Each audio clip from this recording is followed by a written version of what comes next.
Hey everybody, welcome back to the channel. On the last episode of the Buick, you saw me take it out on the drive and test it after I sealed up all the oil leaks on the car. And as promised, this week I'm going to turn up the boost on the car, see what it can really do, really put those aftermarket upgrades to the test. But there's one more leak that I need to fix, and it's exhaust space. Let me show you. One thing that I consistently noticed on startup was puffs of exhaust smoke coming from the pipes pre-turbo. And I need to be able to fix those in order for there to be no leaks. Now, how our turbo works is we need all of the exhaust pressure to spin the turbo as fast as possible.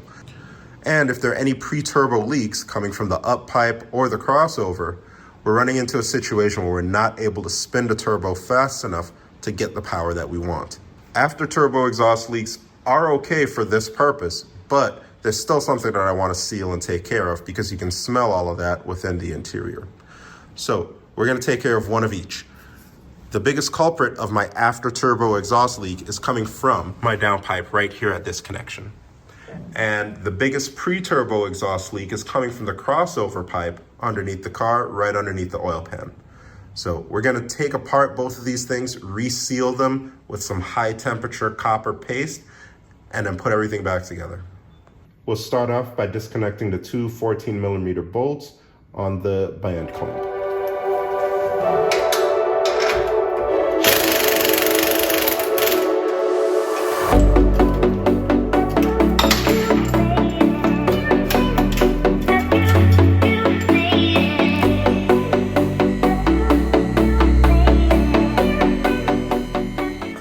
And then from here, we'll go ahead and disconnect these two 14mm bolts and these two 13mm bolts and get this entire piece up and out in the way.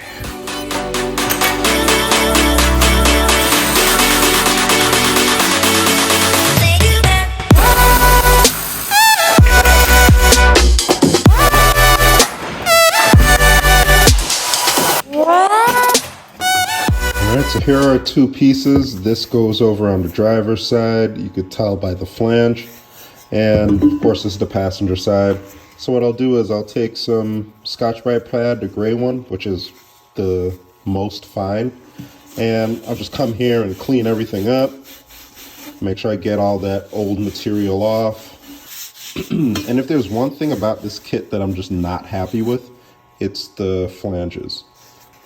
You know, V-bands would have been next level for this thing. And if it would have increased the kit total by 20 or 30 bucks, that still would have been well worth it. There's not a lot of stuff available for hot air cars. So what we're going to end up using is this copper gasket exhaust maker. And this is really high temp stuff. It's rated up to 700 degrees Fahrenheit. And it's going to be perfect for this. So what I'll do is, here's the male part of the flange. We're going to coat the entire thing. And then we're also going to coat the faces of both of those. We're going to do the same thing to the other end, the receiving ends of the headers, and then we'll be all set. I'll do the exact same thing to the downpipe, and should be all set, no more leaks.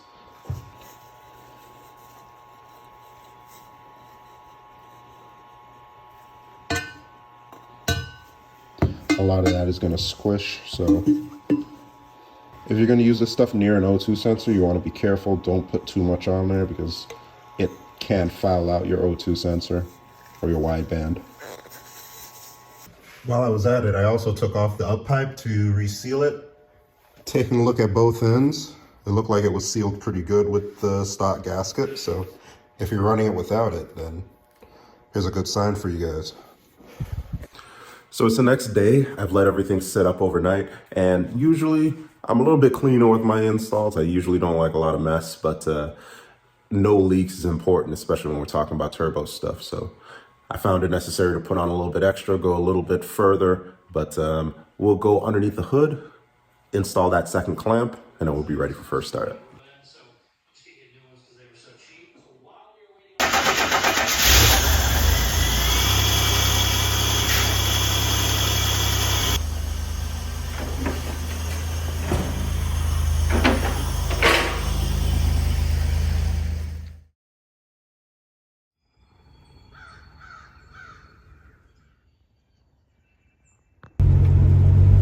How beautiful it is outside.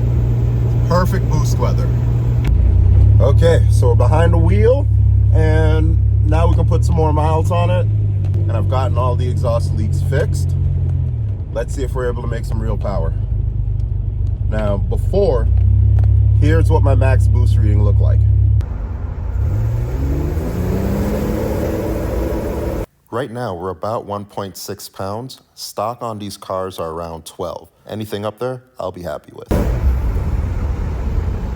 Let's see if that's gone up, down, or stayed the same. Just driving around my neighborhood, I can tell that the turbo's spooling up faster because there's a lot more turbo sounds, which we definitely didn't have before. So I do feel confident in these exhaust leak fixes.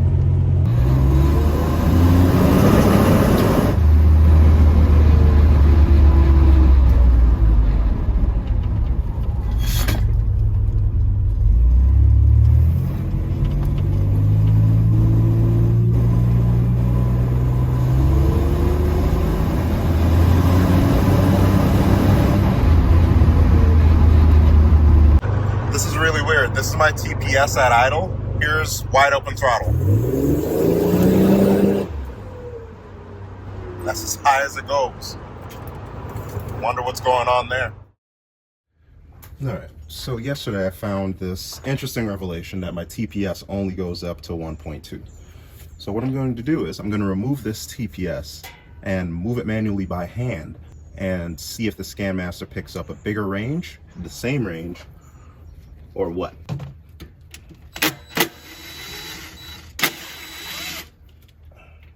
I'm gonna remove it, see if it's stuck. Okay, it looks like it was on the right section. Looks like it's got full range of motion. So we've eliminated the throttle body as a cause for concern, but we haven't ruled out the circuitry yet. Let's test the voltage that's being supplied to the sensor and see if we're getting somewhere close to 5 volts. Now hooking up to pins 1 and 3, I'm getting near 5 volts. So that tells me the power that's being supplied to it is very adequate. So now I'm hooked up to the signal wire and ground, and applying, and the most we get up to is 2.2. So we should be getting near 5 volts when this is working correctly. So it's the next day, and I went over to Amazon and got their next day shipping on this part number 2091042, and it looks to be the correct throttle position sensor for our cars. It sweeps across the plug, which is the total opposite of how the 86, 87 ones turn. It comes with replacement hardware and a splice kit with a new connector, so it's perfect for what I'm trying to do. I should be getting somewhere along the line of 0.42 when I got it plugged in and at idle, and then 4.5 and up. Yeah, anything above 4 is really good. Even in high 3s, you can still reach power enrichment, so that's good enough. And I want to get somewhere around that range where when it's at full throttle. Let's plug it in and see what we get. I figured out what's going on, and it's going to blow your mind like it did mine. All right. So a few of you may have heard of a breakout box, but I made my own here, and I want to walk you through it. So a breakout box is a way to test circuits using a middleman, basically. And think of my voltage meter here as my middleman. I'm using alligator clips to connect from the harness over to my actual sensor. This is the original sensor that was on this car before. And this wire right here, this red one, this connects the signal wire coming from this throttle position sensor to the harness. And my signal wire is shorted to something, and I'm gonna prove it here. So the way it worked before was I would be able to max this out and get 2.5 volts. So let's see what we get. I'm gonna try it again. See, I'm getting 2.3.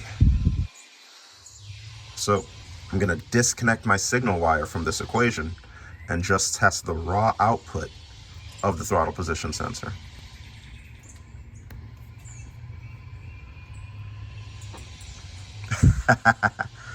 So that's what's going on.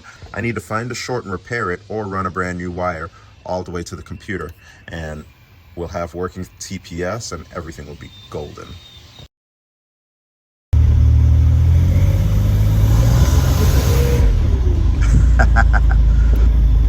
The difference is night and day. I have not even opened it up yet, and I can tell it's a whole nother animal. Even in low throttle conditions, I can hear the spool up even more. It's instantly responsive. I can hear the wastegate flutter. It's amazing.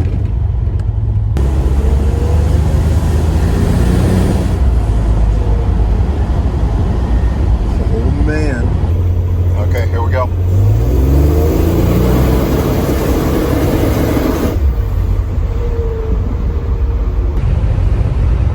That makes me a happy man. Getting 12 to 13 pounds on it. It just goes. I can't wait to get Brooklyn out. Because if this is how hot airs are, it's gonna be beastly. And that's at 80% throttle. When I give it 100%, I'm starting to lean out. So I need to up the fuel pressure just a little bit. It's got enough pump and everything like that. It's got the hot wire hooked up, so I think the only thing left to do is to up the regulator, and it pulls. I'm very happy with it. This goes harder than the T-top car, and it should because that one's stock, but that just goes to show you the turbo tweak chip that I'm using here, dialed in perfectly. So let's get back home and we'll wrap up the episode.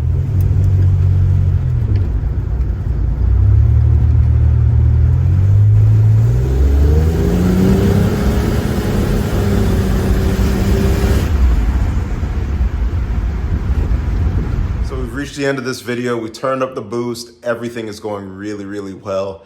And I'm so happy seeing it come to fruition. Remember, this is the Grand National that started the channel.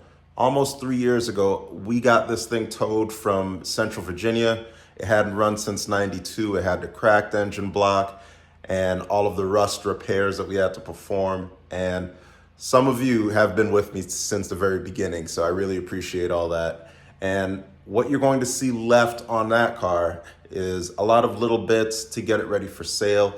I don't like to put projects out there for others to finish.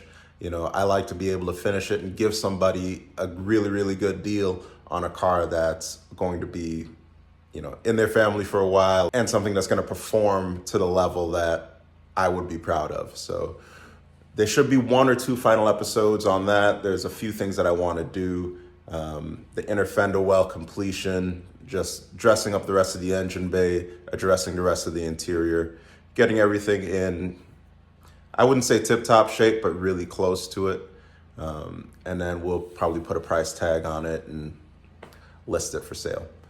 But there are a few other cars that I'm really excited about showing you all in the future episodes. We still got the Charger that we're working on. We got Brooklyn outside that I'm ready to go on.